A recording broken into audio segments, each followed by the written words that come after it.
you will burn Are out. you a mental health provider, clinician, or therapist who need assistance with preventing burnout? Well, you met me, Tiffany.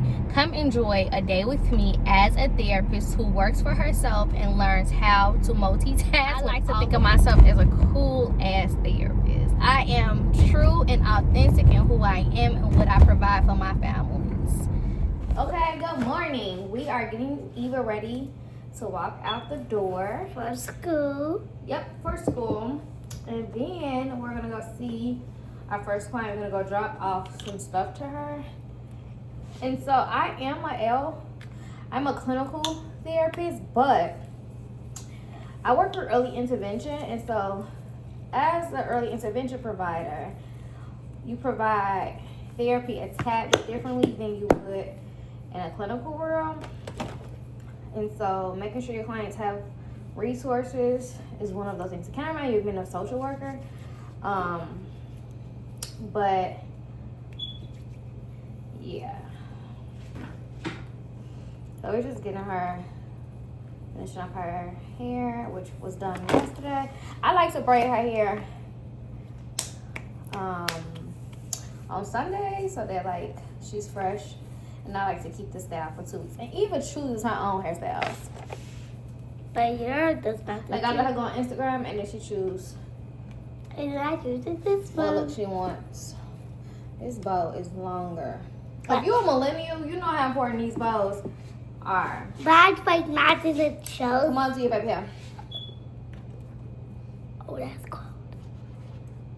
I will, baby. When I work with my early intervention clients, I like to dress down, which typically is like jogging pants or leggings like I have on today. Today I just have on a Ralph Lauren long sleeve t-shirt with some black leggings from Fashion Nova. And when I work with my Medicaid clients, I like to dress more professional, business casual, etc. And so when you work with early intervention, the population is 0 to 2. So it makes no sense at all to wear business professional clothes to work with babies. It just doesn't add up. I don't care what other people say. This is just how I roll. So we just did one side of Eva's baby hair. Now we go to the next side. And then we are off to see our first client for today. So in the early intervention world, if you decide to look into early intervention in the state of Illinois, they pay $88 per session, which is way less than what they pay, what Medicaid pays. Now, if you are a first tier therapist, LPC, they pay $66, which is way more than what you'll get if you work for an agency. So it is a good avenue to look into. The really great thing about it is that you are your own boss when it comes to the EI world. So if you're an entrepreneur, you know there's always benefits and consequences to working for yourself. But me personally, I love working for early intervention and I love working for myself. I didn't feel like eating breakfast this morning, so I drank this 30 grams of protein drink. They have different flavors. I think it's like only $2 to $3. So I'll typically do this if I don't feel like eating. And you guys, I don't know if you noticed, but I work out 3 days out the week. So typically I like to drink this after a workout if I'm not in the mood to eat. But I'm typically in the mood to eat. So let's go ahead and drop the kids off. We're going to meet with our first client. And then, yeah, the day is about just seeing what it's like to be an entrepreneur as a therapist, the routes that you can go into. So let's get to it. I'm so excited. It is 7:18. I think we're on time today. You think we're going to make it on time, y'all? No. We wear. Yes. What you mean, no, Evan? We are rarely on time. Because of you. Because of me. Because of you too. We rarely on time, but today we're on time. 7:18. So. Good thing I'm on time. It's the first day. Can you put your seatbelt on so we can go there? We're on time. Even do you know why it's the first day? I'm so excited. Because you always wake up late. I just can't hide it. You gonna put your seatbelt on, Evan? Oh, you got your seatbelt on. So, I try to tell them when they get in the car to put their book bags in the trunk, but for some reason, Evan don't like to put his book bag in the trunk. It just makes more sense to put it back here.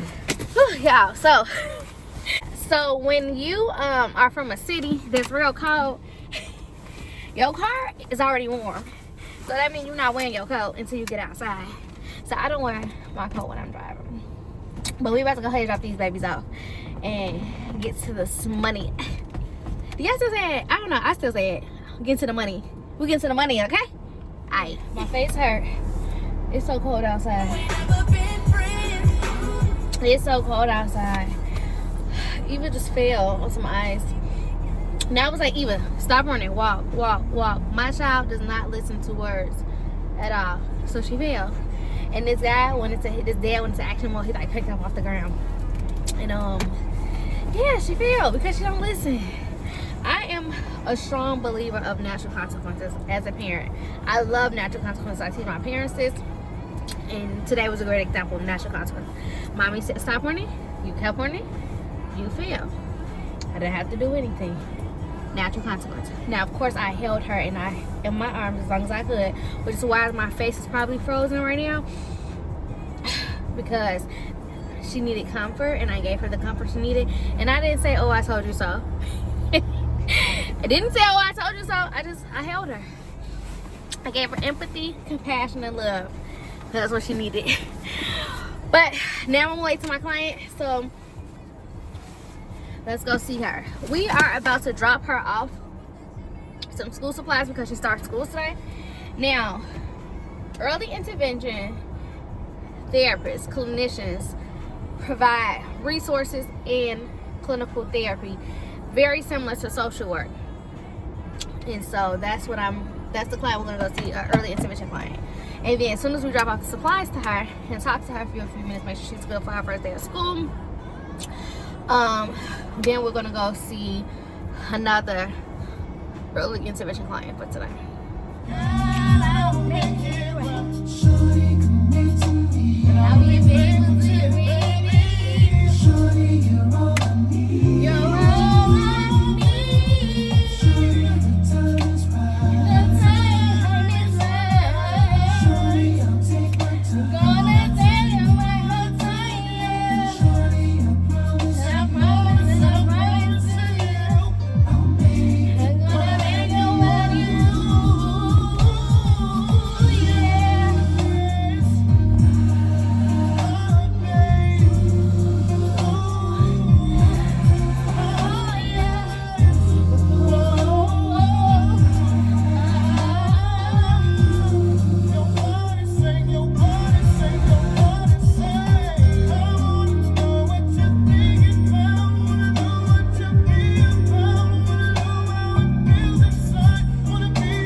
To her.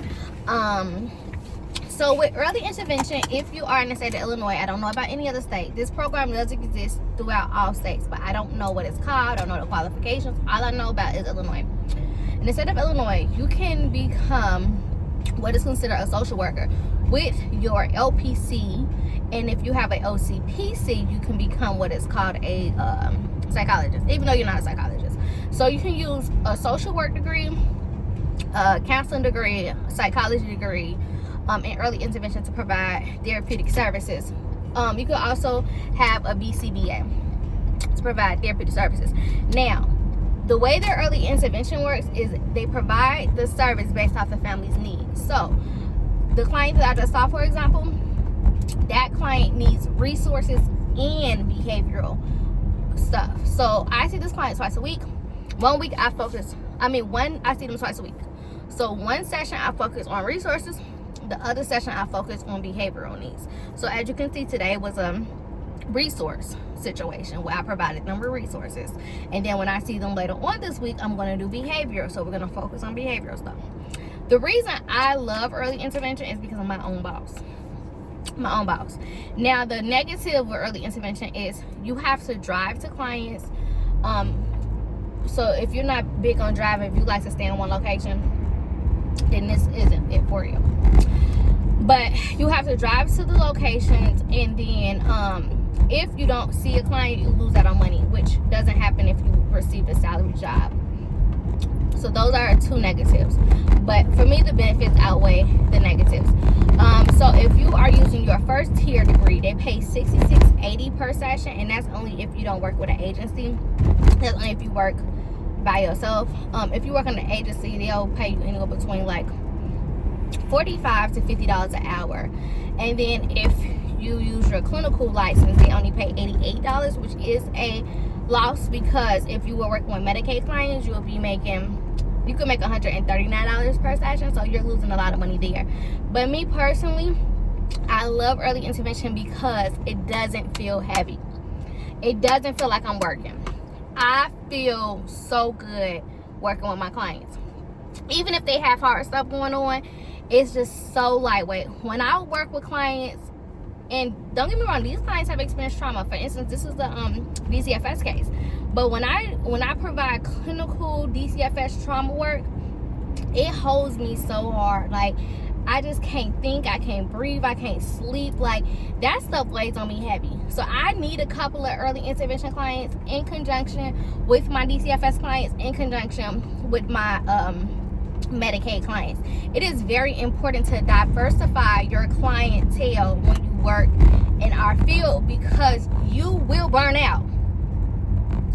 You will burn out, and you have to figure out how to prevent that from happening. And so obtaining clients that are very lightweight is important. Like, if you do group sessions, like if you go into the schools and provide group therapy, that's really good and lightweight. If you do consultations, if you do trainings, that's a great way to mix it up. This is one of my interns calling me, so let me answer it. Good morning. Today is Tuesday. I look tired. That's because I am. So after I drop the kids off today, I'm going to go to the gym. And I love Planet Fitness because of the convenience. There's about 5 in proximity to where I'm dropping the kids off. So I'm going to choose a location that I haven't been to in a while. I like to mix it up. And so what I have on is really simple. I just have on, let me close this. Okay.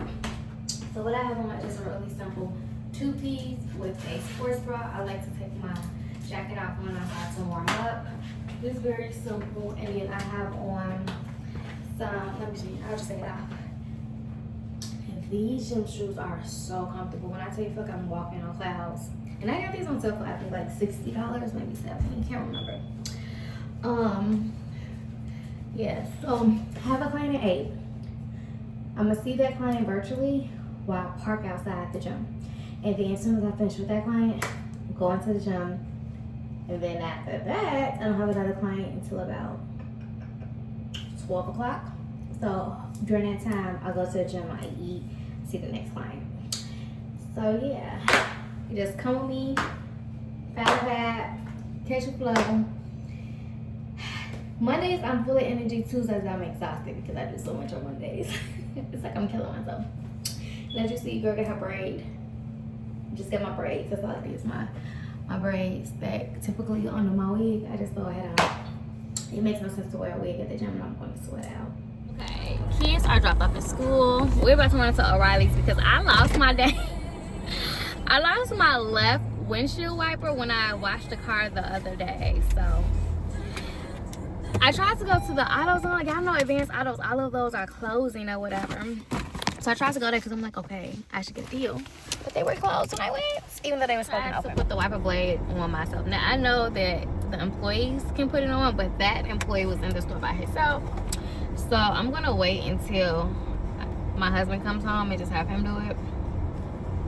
But right now, I'm sitting in the car waiting for my McDonald's. I know people don't like to work in their cars or sit in their cars because it's unsafe. But me personally, I love working in my car. I love sitting in my car. I typically try to park in spaces where I can see what's surrounding me. So like when I'm parked, cars can't come up from they can't come up from behind. They can't come up on the sides of me, so I can see. Here come my food now. So I am employing my hotspot from my work cell phone to see my next client, which I see at 8 o'clock.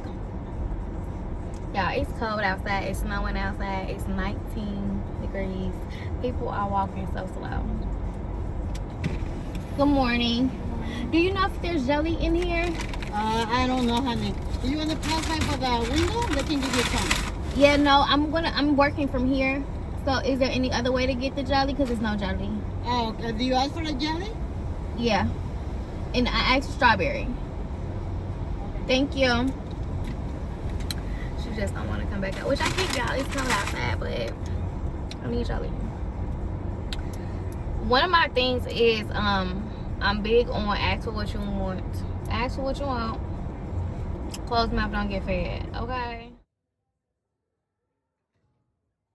Just made it back from the gym and I'm making myself lunch. Just some grilled chicken, avocado, and I'm going to eat it either with a Hawaiian bun or some tortilla chips. And I'm just adding a little more lemon pepper. If you're from Chicago, you know how important lemon pepper is. Now, y'all, there's a difference between lemon pepper with the black in it and lemon pepper powder. Now, the powder is what you put on when you get done frying your chicken wings. I'm not using that. I'm using lemon pepper with the other spices mixed in. You gotta be from Chicago to understand this. This is not no Rick Ross thing. It's Chicago thing, okay? Midwest thing. Add the lemon pepper. So, after I finish eating, I have an intern supervision at 1. Then my last client for today is 2. I pick up the kids at 3 and done. I'm actually cooking dinner for them now, so when they get home, dinner's already done. I'm hoping and praying that you'll be able to buy back your time too. Just pass that licensure exam. And how? Watch my other videos where I teach you how to pass your test, okay? Your girl got you. But for now, we're going to eat and just chill. So today is Wednesday, and I'm looking like a study. I am on my way to the dentist. So I totally forgot that I had a dentist appointment this morning, and I was getting ready to go to the gym, and then I was like, dang it, I gotta go to my appointment. So my appointment is at 9:30 this morning, and my dentist office is an hour away from my house. And I know you're thinking, girl, why are you driving an hour to go to the dentist? Well, you guys know in certain areas you don't get the best of the best. Like, it is Thursday and it is not as cold as it has been these other days. I think today is gonna be like the warmest day this week, thank goodness. But I'm sitting outside my client's daycare. I have 2 babies that I see here, and typically my day starts at 8 here, and then Thursdays are back to back go home. But what's really cool about today is my wedding anniversary. And so I'm trying to debate what I want to do. Now, originally it was my plan to take my husband like to a cabin, like a little getaway, maybe like the Dells. There's a place actually in Illinois. It's about like 2 hours away. So I was thinking of us doing like a little getaway for this weekend because the kids don't have school Monday or Tuesday. But I didn't plan appropriately. I didn't plan it at all. So if I have to do it, I have to look to see what's available. Like today. Well, we'll leave on Sunday. Yes, they're going to Tuesday. So I'll figure something out by tonight. But I do want to do something nice. So during our honeymoon was horrible because I was pregnant. I was sick as hell. I was pregnant. And so when we went to Hawaii, which I know a lot of people will be like, oh, Hawaii, I couldn't enjoy it. We slept in 2 separate beds because I was that sick. Yes, so I really do want to recreate our honeymoon, not in Hawaii, somewhere else. That is a goal of mine. He always talks about the happiest day of his life and how the honeymoon was horrible. We supposed to be getting it in back to back, you know? Couldn't do nothing. I couldn't even hug and cuddle. Okay, so I have to make that up for my man. I still haven't figured out when, where, how, because I'm not gonna do it like when the anniversary was. Gonna be like honeymoon recap, you know, like a surprise situation. Yeah, and it's crazy because like the year after our honeymoon, we were in Cancun. Well, the year after our wedding, we were in Cancun for like a month because he had to get some dental work done, and that was not a turn-up situation either. That was not great because it was medical, and he was just not. There's your star, ready, set. Yay!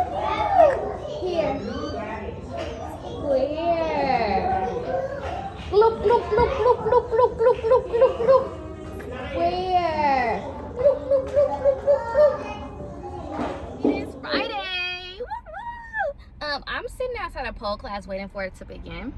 You're gonna come in there with me, and we're gonna do our fitness situation. If you don't have anything right now that you're doing to take care of your mind, please find something to do.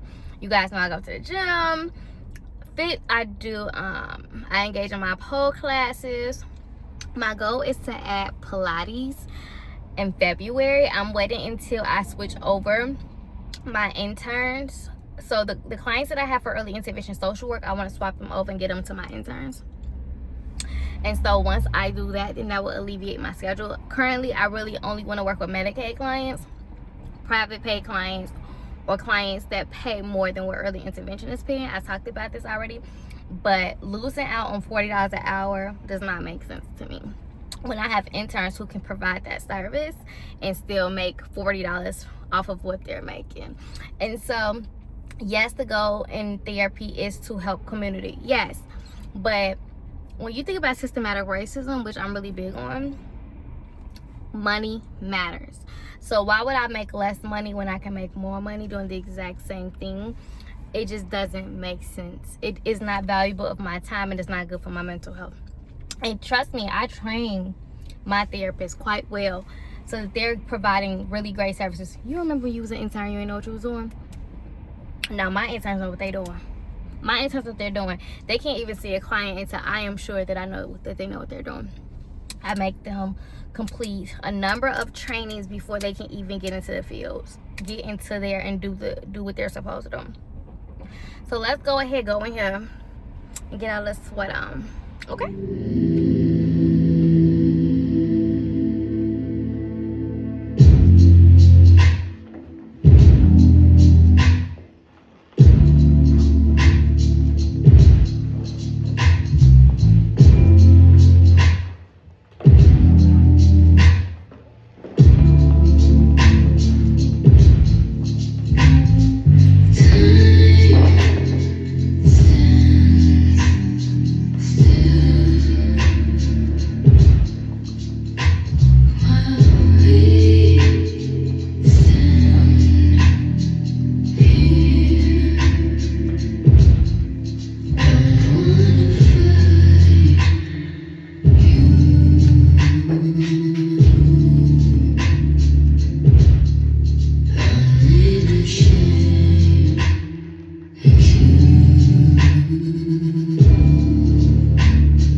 Because where Poe is, there isn't really too many healthy options. The other option is tacos.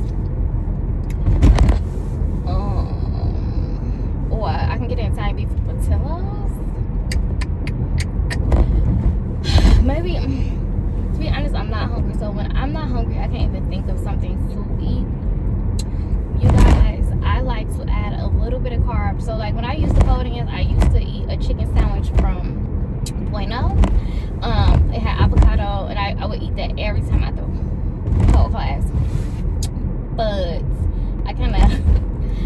much of that, and I don't like that restaurant anymore. Who else is like that? Do you like if you eat something too much and you can't eat it anymore? Oh, you know what I should have did? I should have put in an order for a Longhorn. I could have ordered a steak and sweet potato. I'm just gonna run to Chipotle and get a bowl. I'm gonna get a steak bowl with some guac. Yeah, I'm sad. My body hurts so bad. What hurts on me the most right now is my feet. Because, you know, when you climb the pole, your feet is sticking to the pole. So my feet hurt. My thighs will hurt tomorrow and the day after that and the day after that. Because the pole is in between your legs when you're sitting. Not when you're climbing. When you're climbing, it's just in between your knee bone. So it was sitting in between my thighs. So I'm going to feel that in about 2 days. But I'm still going to the gym tomorrow. So it is Saturday morning. It is 4:54, and I am on my way to the gym. I just realized we don't have any more bottled water, so I'm probably have to stop at like a Walgreens, and I didn't eat. So I'm thinking of either doing a protein shake or like one of those little small sandwiches from Dunkin' Donuts. I haven't figured it out yet, but this is what my body looks like when I wake up in the morning. So let me step back. Flat stomach. My stomach in, and then this is my back. And my thighs are burning really bad from pole class yesterday. So I'm going to do a leg day today simply because I'm already going to be in pain. Might as well make it worthwhile. So let's go ahead and start our day. So I decided we're going to go to the gym that has police in the parking lot. Because it's so dark out, I think that'll be the best idea is to go to the gym with the police that's just chilling in the lot. And there are 3 gyms like that. So I'm gonna go to the closest one. We'll run to Dunkin' Donuts first, grab the little sandwich. I thought about it, like I can get a water from Planet Fitness, so I'll just grab one. Or if there's a Walgreens on the way to the gym that I'm thinking about, I'll just stop and grab one of those from there. So, but I wanted to tell you guys one of the hang-ups about being a independent clinician: money flow. So when you bill through the state or through an insurance company such as myself, you have to wait for the money to get to your mailbox. You just have to wait. And so you can see, for instance, here's an example. One of the checks were printed on January 2nd, but I couldn't see the check in the system. And so I get paid under my real name and my business name. And so the check was cut for my business and my personal name on the exact same day. I received the check for me, but I didn't receive the check for the business. And so I called and I was like, hey, what's going on? Like, where the check at? And it's like, oh, well, maybe the state took it because you owe child support or something. Okay, I owe child support. Cool. But I'm like, well, that doesn't make sense because I received the check for my personal name when they have took that check, if that's the case, and not the business one. And so the lady's like, well, I don't know what happened. We'll figure it out.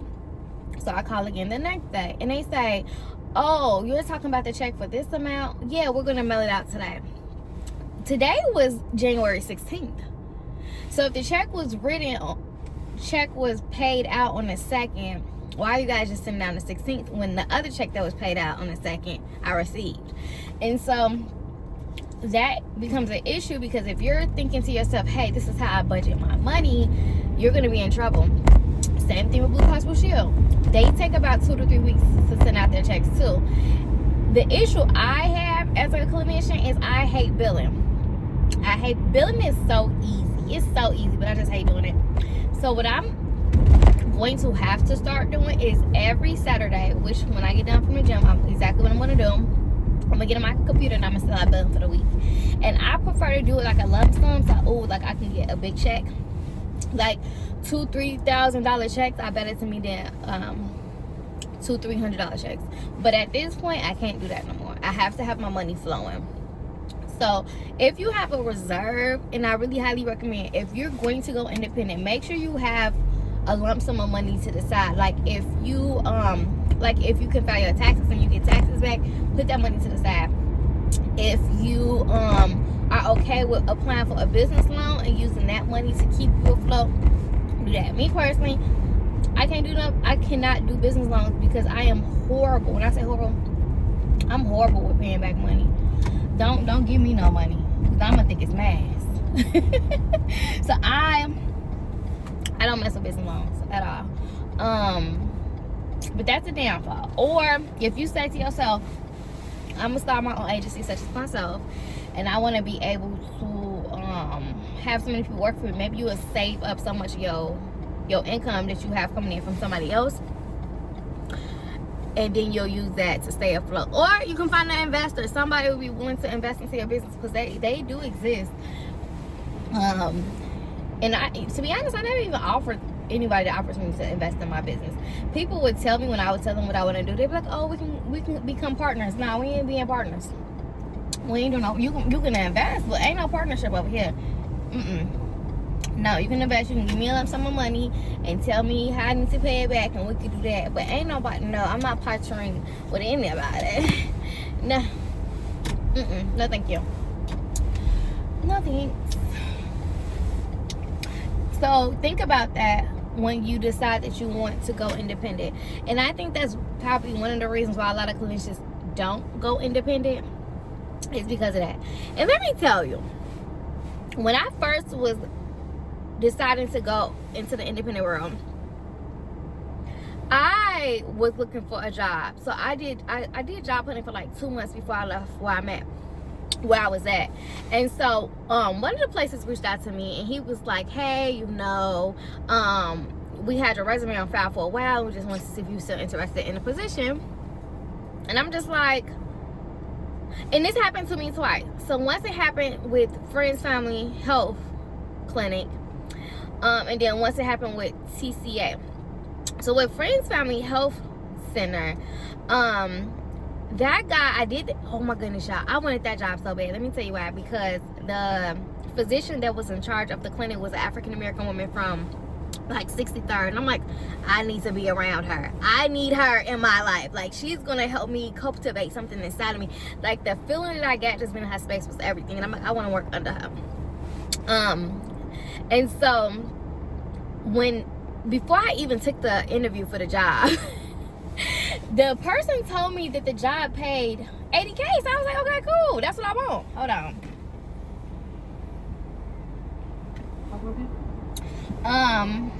Can I have a wake up wrap? Okay. You can give me the bacon, Okay. and a lemon, an iced lemon loaf, Okay. and that's it. No problem. Okay. And so that's what the lady told me. Cheryl, her name was Cheryl. She was like, yeah, this is how much the job pay. Before I even went on the interview, because if y'all not asking how much these jobs pay before you go on the interview, why are you wasting your time? I asked up front, how much are you paying? I'm not wasting my damn time. No. So anyway, so she's like, oh yeah, it pays between, I think she said like 69K to 80. So I said, oh, that's perfect. That's exactly what I want, 80. So when they offered me the job, they was like, okay, well, I think they offered me 70. And I was like, no, thank you. And the reason why I said no, thank you, is because number one, I have to sit in the office all day. Yeah, I'm not used to sitting in the office all day. I never had to sit in the office. I haven't had to sit in the office all day since 10 years. Every job I have had the flexibility where you work from home or you work out in the field, and then you probably go to the office 1 or 2 days. So no. So anyway, so yeah, so when they offered me that, I was like, yeah, I cannot give up the idea of sitting in a clinic all day for 70K. Like, y'all not gonna do it. And it's like real fast, so you're seeing clients every 30 minutes. Like, you don't really get like a break. So I was like, no. And you don't get to choose your clients, like they're just scheduled. So I was like, nah, I'm cool on that. No, thank you. So then the guy called me back right before Christmas. And he was like, hey, do you still want to work with us? Because we really want you, and now we have the money to pay you. Never heard from them. He kept calling me, like, hey, the HR person. He's like, hey, the HR person's gonna reach out to you. The HR person's gonna reach out to you. HR person never reached out. Thank you. HR person never reached out, and so I was just like, okay, no big deal. But anyway, the point is, they're not paying what they're supposed to pay me. Let me just go. Ooh, I don't know what I'm just gonna do something today. But the point I was getting to with this whole story overall is that when you decide to swap over, if you decide to say, hey, I got my independent license and I want to work for somebody, or I want to go independent, regardless of what that is, you need to make sure you're being compensated the way that you want to be compensated. And we work too dang on hard to get paid pennies. I'm sorry. There's no way you can justify to me a janitor making more than me. I'm not saying that their job isn't trivial, and I'm not saying that their job isn't hard. That's not what I'm saying. But what I'm saying is, the money that I had to invest into my profession is the money that I'm expected to get paid back out. It's just that simple. It's about the investment piece for me. If I had to lose time, because we have to do our internship, and everybody's internship is different. But if I had to give away free work, which we had to do, if I had to give away free work, and I had to give away free time, and no, you ain't gonna play me like that, fire. You're not gonna play me like that. So when it comes to clinicians thinking to themselves that being independent is a lot harder, the only downfall I can honestly say is just the flow of the coins. That's it. But if you have a reserve, if you have an investor, if you have some money put to the side, you can really do this quite well. Because what I was getting to is, Medicaid in my state pays $139, and then Medicare pays $150 per session. So if you go work for somebody, they're paying you anywhere between $20 an hour to $40 an hour. So if you do the math on that difference, that is a humongous difference. And yes, you can argue and say, well, I get benefits with this place, like I get sick time, or I get health benefits. Think about health benefits. You have to pay for health benefits, right? You're paying for health benefits, and then you still might have to pay a copay. You can do that on your own, honestly. Honestly, you can do that on your own. Put your money to the side. You can do that. You can manage that. Especially if you like me and you really don't get sick. Like, I'm not really a sickly person. So, only time I'm sick is when I'm pregnant. But yeah, so you have to really debate and ask yourself, do I want to work for somebody? Do I want to work for myself? And I'm not going to say it's not. The first year is going to be some trouble. You have to get a clientele. Getting a clientele for me is not hard, y'all. I don't know if it's not hard because of the city that I live in. I don't know if it's not hard because I'm a black woman and black people want black therapists. It is what it is. Because my clientele ranges, you guys know my population is 0-5. That's what I specialize in. That's my, like, when I look up all my certifications for 0 to 5, 3 to 17, that's my specialty. But it doesn't mean that I don't have the skills to work with adults. So my clientele ranges drastically. My youngest client is 0, and my oldest client right now is 68. I don't have an issue having clients, and I don't have an issue retaining clients. Like, I was having a conversation with somebody, and they was saying, like, well, with social work and therapy, they